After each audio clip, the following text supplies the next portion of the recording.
Hoy voy a hablar de Python en la bioinformática y en concreto voy a hablar de una herramienta que yo desarrollé en lo que fue mi trabajo de fin de grado, y es una herramienta para el análisis y procesado de datos secuenciados por el secuenciador Mini-ion. Esto es un poco lo que vamos a ver a lo largo de la presentación, lo cual no me voy a parar mucho a hablar de ello, sino que lo voy directamente a decir. Sobre mí, pues mi nombre es Orlandi, soy graduado en Ingeniería Informática por la ULL. Actualmente estoy haciendo un máster en Ciencia de Datos en la UOC y estoy trabajando como desarrollador de Java. En mi presentación del Payday me pedían una descripción y lo que puse es esto, que desde el punto de un javero, pues soy un Jedi que se ha reconvertido, que se ha pasado al lado oscuro, es decir, al Dark Side. Bien, voy a hablar un poco de mi paso de Java a lo que es Python, ¿no? Inicialmente yo hice un ciclo, un grado superior de informática, donde se daba Java. Ahí yo lo veía todo muy bonito, es como una relación, empiezas todo con ilusión. Después pasa el amor, ¿no? Que llego a la carrera y veo que programan en C++. Para mí odiaba C++, por tanto es así, odiaba C++ por los punteros y demás. Estaba acostumbrado a la estructura de Java, pues me hizo querer aún más Java. ¿Qué pasa? Que llego después en mi itinerario, hay dos asignaturas donde se da Java.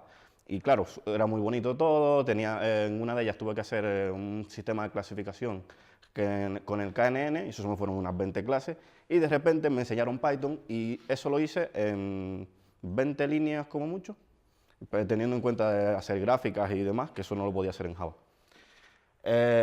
Me enseñaron con la herramienta Jupyter, lo cual mejor porque mostraba todo directamente en la misma interfaz sin tener que estar pidiendo tokens y cosas de esas para mostrar mapas, por ejemplo, a Google, que era lo que había hecho ya también en Java para poder mostrar unas coordenadas con un punto. Tenías que estar pidiendo primero token a Google, después meterlo en Java y pasarlo a JavaScript y después eso mostrarlo. En Python, pues eso le dice, mira, muéstramelo en HTML y él se encarga.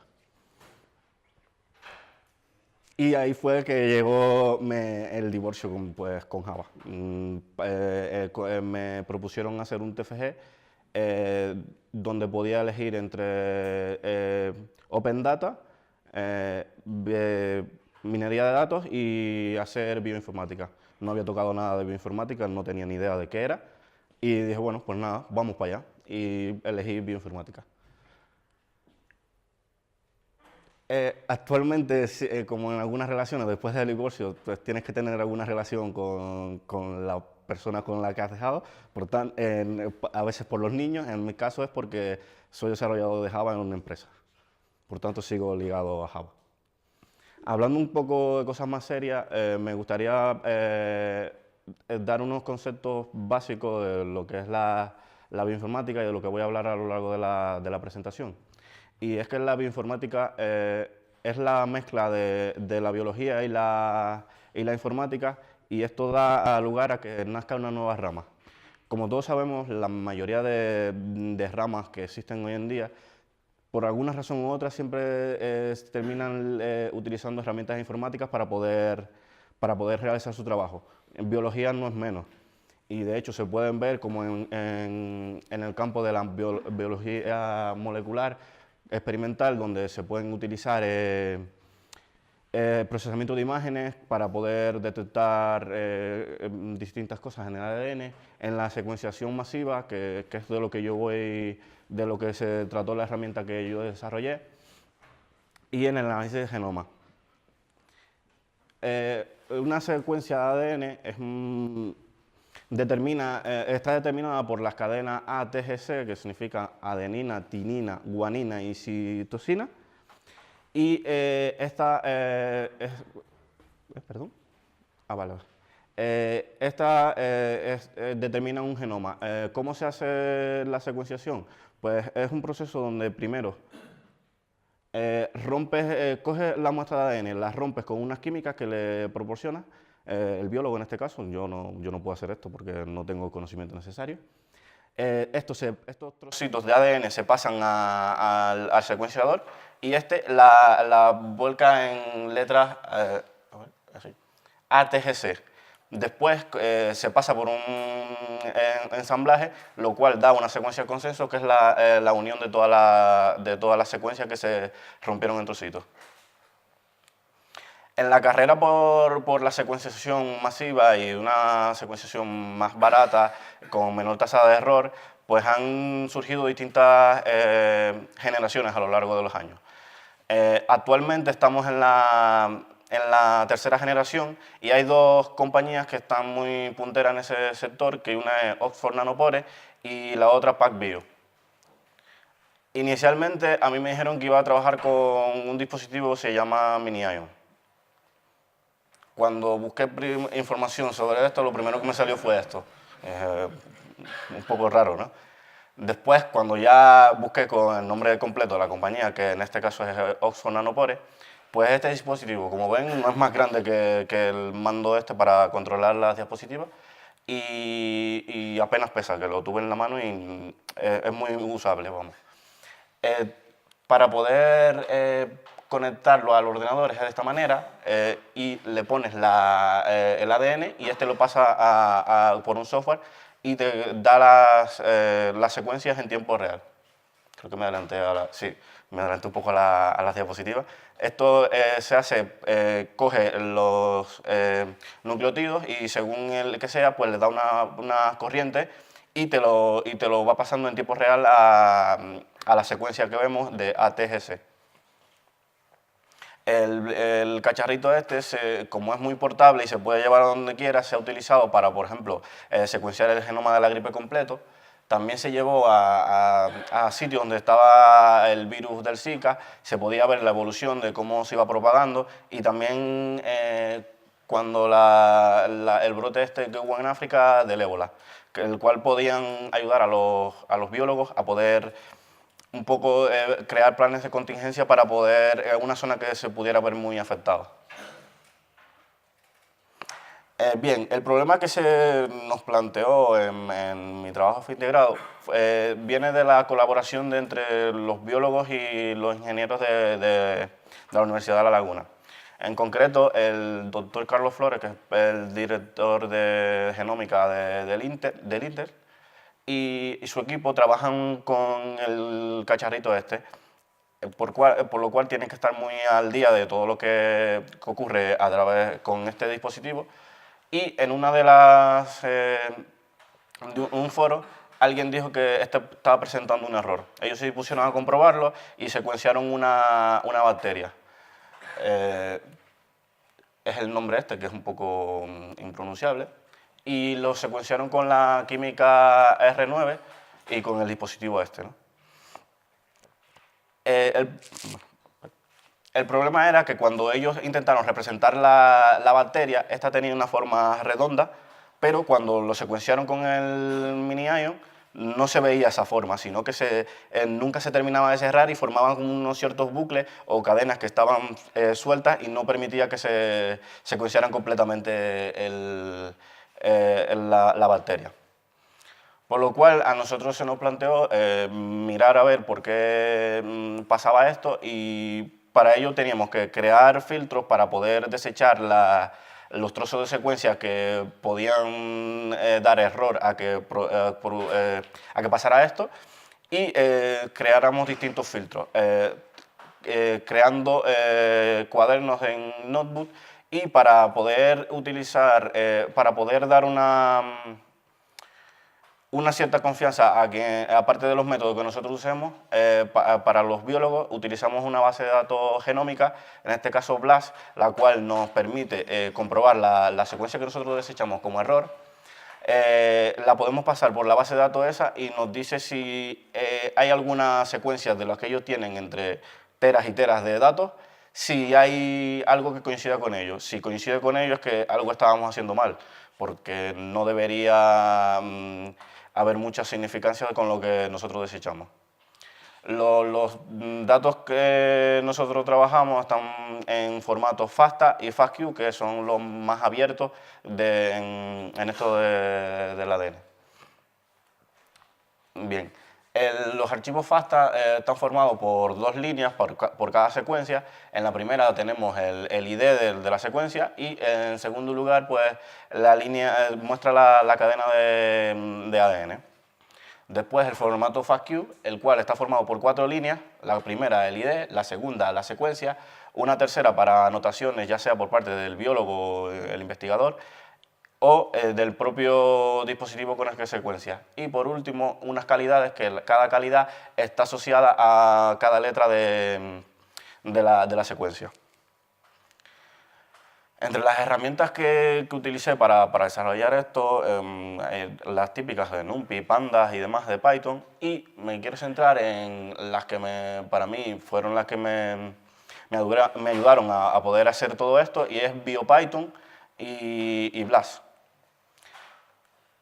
BioPython es una librería de Python que se puede descargar cualquier persona. Está basada para Python 3.7 y esta es la forma que tienen ellos para poder leer un fichero. En este caso estoy leyendo un fichero FASTA en el cual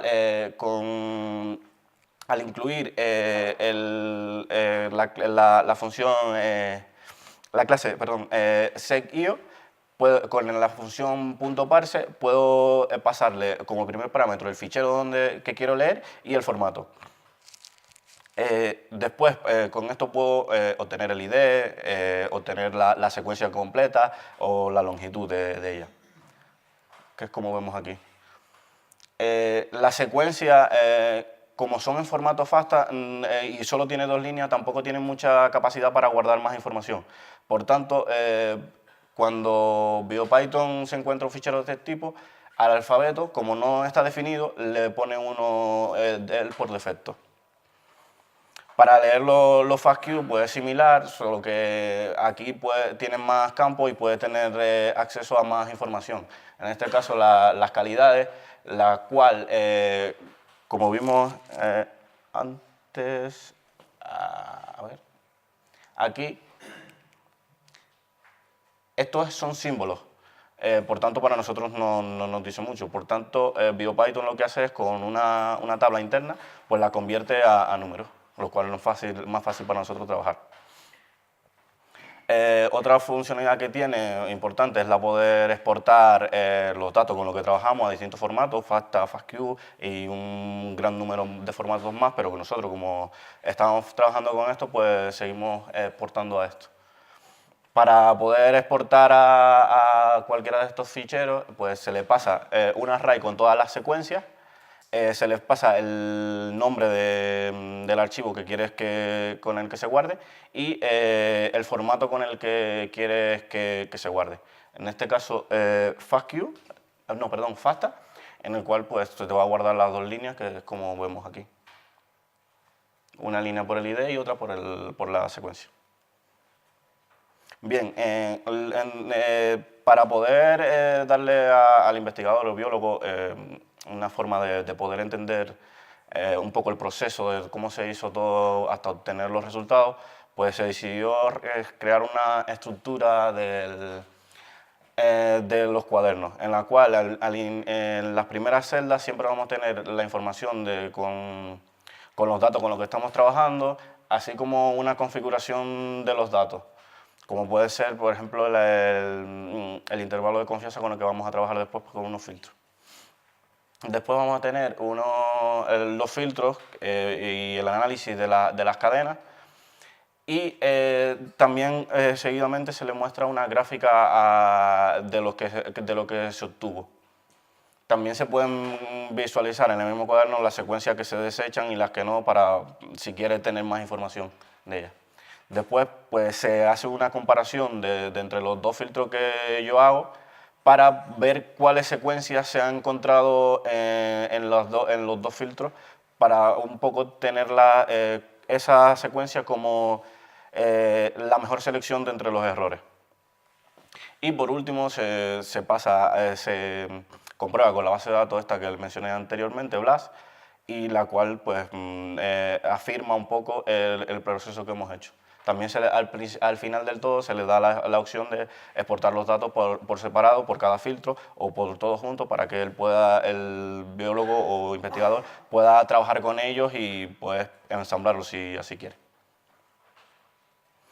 Bien, el primer filtro que creé es el contenido, buscando el contenido en GC. El contenido en GC es el contenido que tiene cualquier trozo de ADN o ARN y es el par de guanina y citosina que tiene el ADN.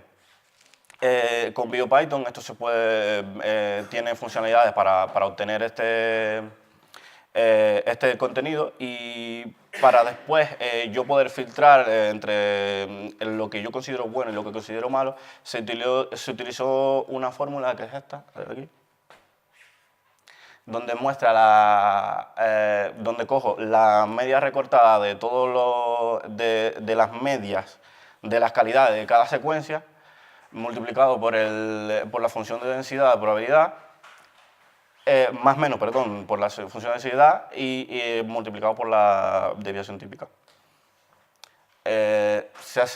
Para obtener el GC se hace de esta manera, simplemente recorro la secuencia, las obtengo y después la voy guardando en un diccionario pasándole al GC, le paso la secuencia y lo guardo en un diccionario para poder tratarlo después y poder sacar la media de cada uno de ellos y poder discriminar.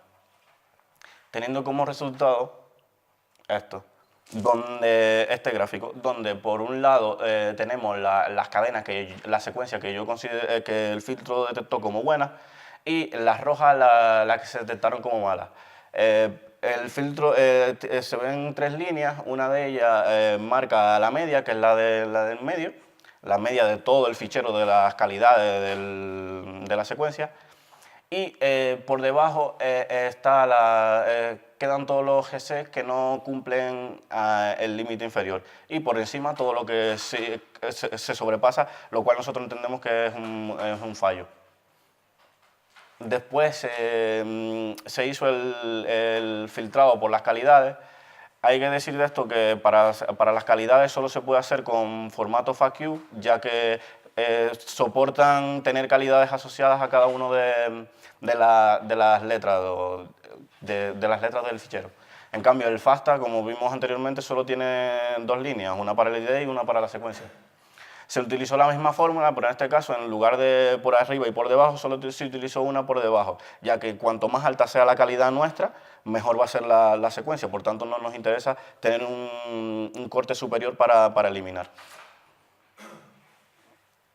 Como le mencioné antes, pues BioPython tiene una tabla de traducción de los simbolitos estos a números. Por tanto, pues para nosotros después sacar la media y demás con NumPy pues se puede hacer fácilmente.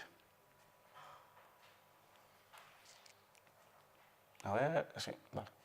Este es el resultado que obtuve de hacerlo por las calidades, donde vemos aquí todo lo que desechamos como mal y por aquí arriba todo lo que se considera que las secuencias son buenas.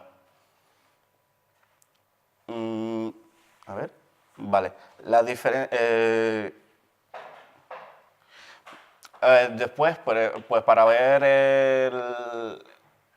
la comparación entre los distintos filtros, pues utilicé Panda, con la cual yo tenía 2 diccionarios con las secuencias sacadas por el filtro de calidades y otro por el filtro de contenido en GC.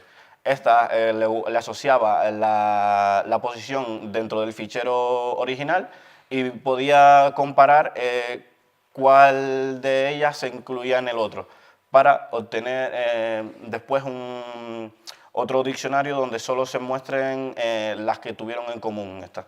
Para verlo de manera gráfica se le creó esta tabla donde los rojos significaba que estaba en uno pero en el otro, no en el otro, y en color azul, pues las que sí concuerdan en los 2 filtros.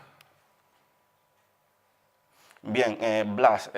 BLAST, como le mencioné anteriormente, es una base de datos genómica que tiene teras y teras de información y tiene una interfaz web que a nosotros lo que nos interesaba era comprobar, aparte de muchas funcionalidades más que tiene, era comprobar si la secuencia se encontraba se encontraba en algún sitio de algún genoma o secuencia que ellos tuvieran en su base de datos.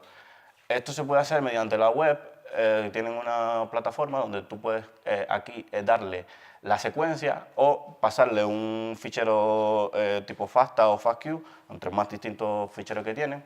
Después tienes que darle una base de datos contra la cual quieres comprobar. En una de las reuniones que tuve con los biólogos, ellos me dijeron que utilizara Nucleotides Collection. Por tanto, como ellos son los que saben de genómica, pues yo le hice caso. Y en el programa puedes elegir entre 3 que hay y ellos nos recomiendan también que utilizáramos BLAST-N. En principio, cuando encuentras una secuencia que está en la base de datos de ellos, pues te lo muestra de esta manera, donde te muestra con qué tuvo coincidencia y también te da la opción de descargar en distintos formatos, como JSON, XML y entre otros más. Cuando no encuentras nada con lo que comparar ellos, pues te devuelve algo como esto, donde te dice, mira, que no se encontró similitud en ninguna de nuestras secuencias. En XML saldría algo como esto. Yo me di cuenta, como cuando me puse a investigar, miré a ver si existía algo en Python que me pudiera ya conectar directamente con BLAST y obtener resultados. Para mi suerte, bueno, eso pensaba yo al principio, BioPython me proporcionaba este método, pero ¿qué pasa? Bueno, primero explico un poco cómo funciona. Le pasas el programa, la base de datos y en este caso yo le pasé el read, que es el ID de esta secuencia, es esta, que estaba haciendo las pruebas. Y él te devuelve un XML, que en este caso que yo le dije que fuera el XML, con los resultados. Hasta aquí bien, ¿no? Bueno, pues ya tengo el camino ya hecho, vamos a hacerlo ahora con muchos ficheros, con muchas secuencias. Y aquí es donde viene el problema. Me creé unas cuantas celdas en el Jupyter en el que estaba trabajando, donde yo leía todos los filtros, todas las secuencias que yo saqué del último filtro, de las coincidencias entre los dos filtros de calidad y el GC, y lo pasé y con este código pues lo hice, pero con un bucle, recorriendo todas las secuencias y mandándoselas. ¿Qué pasa? Que BioPython no daba error inicialmente, y por lo que yo dije, bueno, vale, lo pruebo con 2, 3 secuencias y me funcionó. Cuando ya le pasé el problema real de que tenía 100 y pico de secuencias que yo había detectado como erróneas, vino el problema. Y es que, como vemos aquí, por ejemplo, este lo hice yo para este ejemplo de hoy, vemos aquí la hora de inicio es de las 10:20, las 10:40, perdón, y para 10 secuencias terminé a las 11:20, cosa que yo lo hice manualmente por la web y no tardé más de 10 minutos. Por tanto, había un problema ahí que no podía utilizarlo con esto. Para ello, sopesé dos opciones, una es hacerle scrapping directamente a la web, pero era un poco trabajosa y por tanto seguí investigando y da la casualidad que ellos tienen una API para desarrolladores por cual pues la utilicé, ¿no? Para ello tenía que haber leído más. Mi error es que como encontré la API, dije, bueno, vamos a trastear con ella. Comencé a trastear y ¿qué pasa? Que no leí de que tenían letras en negrita y es que cuando hacen muchas peticiones por segundo, ellos lo detectan como un ataque. Por tanto, la primera vez lo que te hacen es que, como mando muchas secuencias, me mueven a una cola más lenta. Lo cual, si hay otra persona que viene a preguntar por una secuencia, le dan prioridad a ella y después, cuando no haya nadie, me mandan a mí. Otra problema era que, no sé, cuando yo ejecutaba una secuencia muy larga, esta pues me daba error. No me decía por qué, simplemente me daba error. Buscando en distintos foros, pues encontré que es que esta no soporta que tú le mandes más de 8100 letras, o sea, de cadena ATGC. Bien, teniendo en cuenta esto, creé dos clases, una para hacer peticiones PUT y otra para obtener los resultados con los que trabajé en la secuencia, en la petición PUT. Esto se hace de esta manera, donde yo, como vimos en la API de BioPython, le paso la consulta, en la base de datos y el programa. Esto nos devuelve un RID, que es como lo llaman ellos a su petición, y con esa petición yo puedo hacer con ese RID yo puedo hacer la petición GET, que es simplemente pasarle a la base de datos y ellos me lo devuelven. Después a esos resultados sí que tuve que hacer scrapping y era buscar en lo que me devolvía, buscar, a ver dónde está esto que me dice que no encontró nada dentro de la petición. Esto es como lo que después, con las dos clases estas que hice, es como lo hice después para yo hacer las peticiones masivas. Primero, leo el fichero de las secuencias que detecté como error. Después hago todas las peticiones GET, guardando todos los RID en un diccionario. Y posteriormente hacer las peticiones PUT con cada uno de los diccionarios, con cada una de las posiciones del diccionario que yo encontré, con los reads. Y obtuve lo siguiente, que de 1171 secuencias, con el filtro de GC obtuve 178 secuencias que la detecté como error. Después, con el filtro de calidades, se detectaron 206. Cuando hice la comparación entre los dos filtros, obtuve que 156 eran comunes entre ellas. De esas 156 fue donde con lo que hice las peticiones estas masivas en Blast, y obtuve que 148 de ellas no se encontraban en la base de datos. Por tanto, el 94,87% de lo que yo detecté como error, sí en realidad era considerado una basura, porque si no está en esa base de datos, probablemente es que el dispositivo Mini-ion haya secuenciado mal la secuencia esa.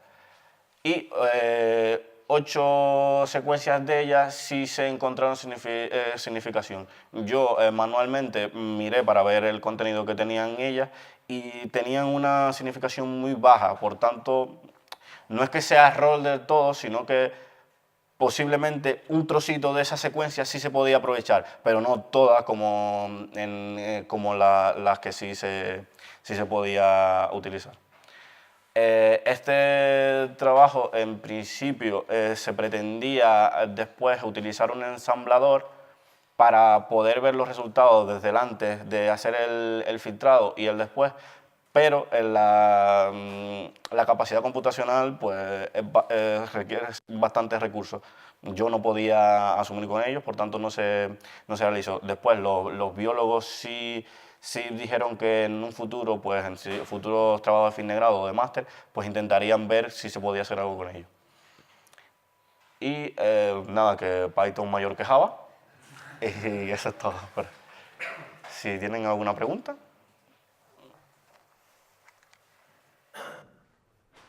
Bueno, pues nada, gracias.